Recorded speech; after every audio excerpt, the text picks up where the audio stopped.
Hey everyone, welcome back to the channel. In today's video, I'm going to share with you the best way to use Cash App for freelance income.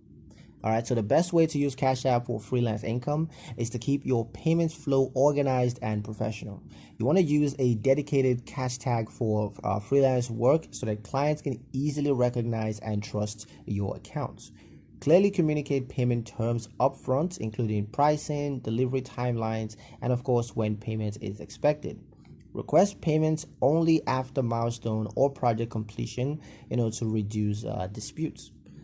Always include a short description in the payment notes to identify the service provided. Also track all income payments separately in your records since Cashtag does not categorize income for you. Enable notifications so that you can confirm payments instantly before delivering the final work. And when used consistently, Cash App can be a fast and reliable option for freelancers handling small to medium client payments. That's pretty much it for the video, guys. Hope you liked it. Hope you found the information here, useful enough. If you did, like, share, comment, and subscribe for more helpful financial insights. Thank you guys for watching, and I'll see you in the next one.